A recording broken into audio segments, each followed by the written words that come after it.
Baik, izin Dr. Asep nanti yang melengkapi ya terkait dengan yang tadi disampaikan oleh Dr. Asep. Jadi ada tidur yang disampaikan oleh baginda Rasulullah SAW masuk dalam tidur yang disunahkan. Itu namanya tidur Khalilullah.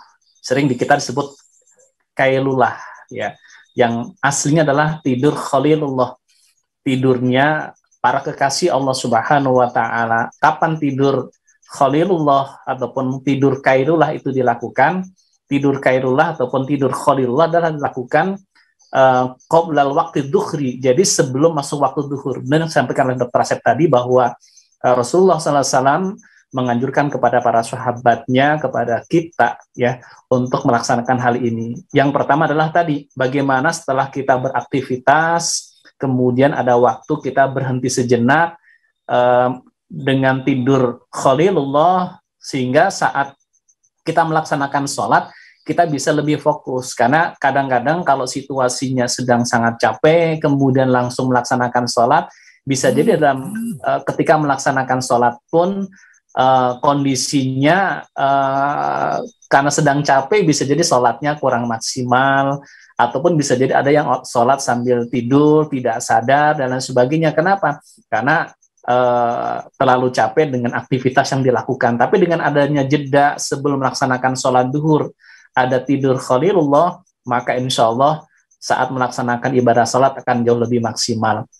Kemudian berikutnya terkait dengan sholat. Jadi ibadah sholat ini kalau kita buka di dalam Al-Quran, itu disandingkan dengan amalan-amalan yang lainnya. Kalau kita buka dalam Al-Quran, misalkan saja di surat Al-Baqarah, ayat 43, wa aqimus sholah, wa atuz zakah, warka'u ma'ar raki'in. Dirikanlah sholat, tunaikanlah zakat, dan rukuklah beserta orang-orang yang rukuk. Di situ ada kata sholat dan tunaikan zakat. Artinya apa? Orang yang sholatnya baik itu adalah orang yang satu melaksanakan kewajiban sebagai seorang muslim membayar zakat, karena membayar zakat itu kalau ada orang yang tidak membayar zakat, dia termasuk hutang kepada Allah dan hutang kepada 8 asnaf, sebagaimana yang Allah sampaikan di dalam Al-Quran di surat At-Taubah ayat 60, innamas shadaqatu lil fuqara'i wal masakin wal amilina 'alaiha al-ayah ya. Di situ berarti ada hutangnya kepada dua, yaitu hutang kepada Allah karena kewajiban untuk menunaikan zakat, dan hutangnya kepada siapa? 8 asnaf. Nah, berarti ibadah sholat juga ada kaitannya dengan hablum minan nas.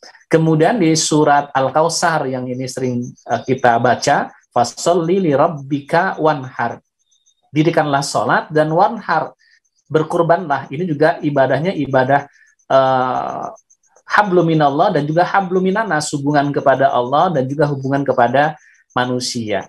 Kemudian di surat Al-An'am ayat 162, Qul inna sholati wa nusuki wa mahyaya wa mamati lillahi rabbil alamin. Katakanlah sesungguhnya sholatku, ibadahku, hidupku, bahkan dan matiku lillahi rabbil alamin, hanyalah untuk Allah Subhanahu wa taala.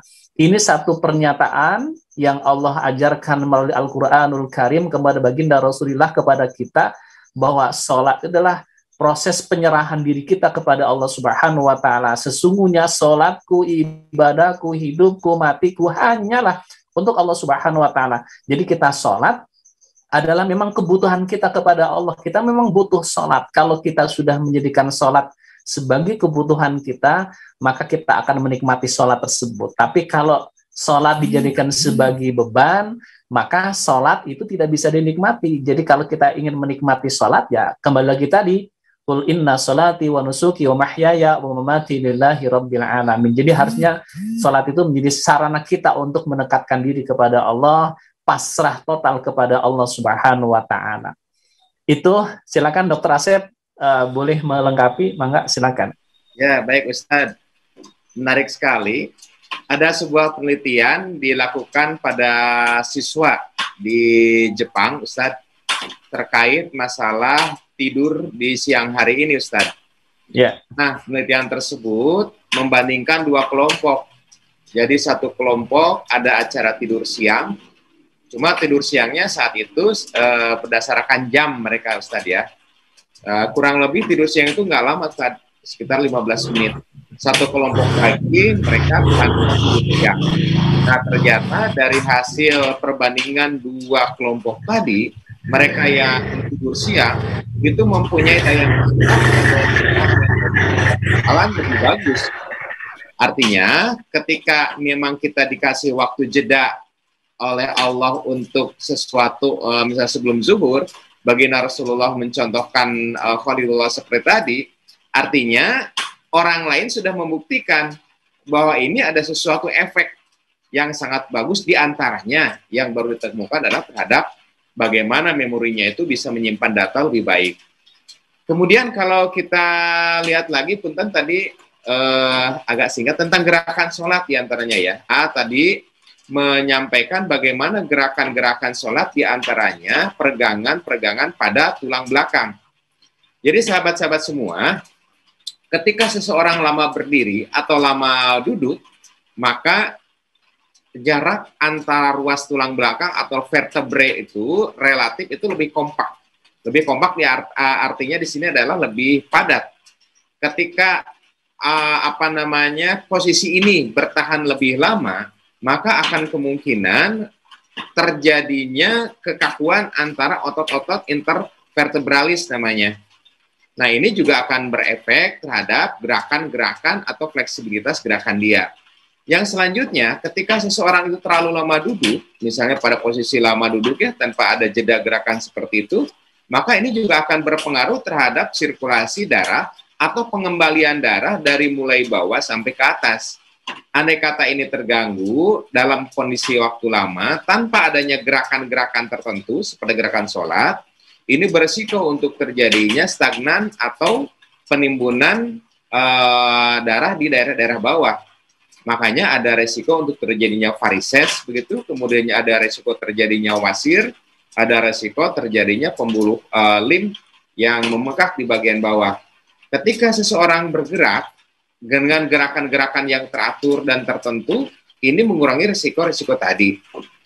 Nah, kemudian sahabat-sahabat semua, kaitannya dengan manfaat sholat bagi kesehatan, dari gerakan antara ruku, kemudian juga berdiri kembali, kemudian juga sujud, itu jeda waktunya itu nggak lama, nggak nyampe 1 menit.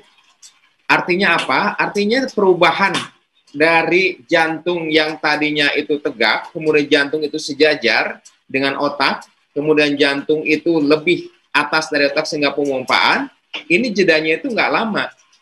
Artinya ketika seseorang posisi berubah dalam posisi yang cepat, ini memberikan latihan sirkulasi yang sangat bagus terhadap sistem peredaran darah, terutama dari dada sampai ke otak. Nah, ini juga yang dipakai, Ustadz, untuk mereka yang latihan-latihan pernapasan pada COVID. Ketika seseorang terkena COVID, maka posisi sujud ini adalah salah satu posisi yang dianjurkan untuk memudahkan pengeluaran kotoran-kotoran yang ada di dalam paru-paru ke dalam saluran nafas. Boleh sahabat-sahabat lihat, baik itu di dalam negeri ataupun di luar negeri, baik itu muslim ataupun tidak, posisi sujud itu menjadi salah satu posisi di mana evakuasi berbagai macam kotoran itu bisa mudah untuk dikeluarkan. Nah, posisi sholat yang memudahkan recovery lagi diantaranya adalah posisi i'tidal. Jadi ketika orang posisi i'tidal di sana kan serileks mungkin begitu ya, serileks mungkin bagaimana dia duduk, kemudian juga bagaimana dia konsentrasi. Mungkin sahabat-sahabat pernah lihat juga ya bagaimana posisi yoga, ya.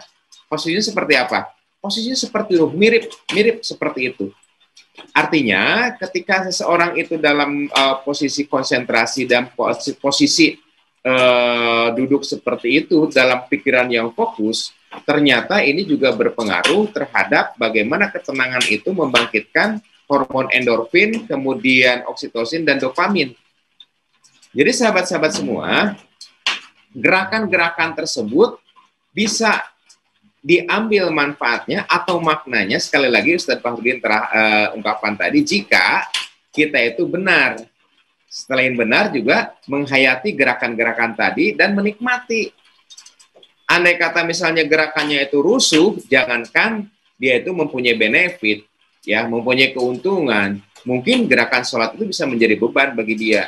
Ngitung 1 rakaat, bagaimana biar cepat jadi 4 rakaat, begitu ya, sehingga gerakan-gerakan tadi tidak berdampak pada kesehatan tubuh.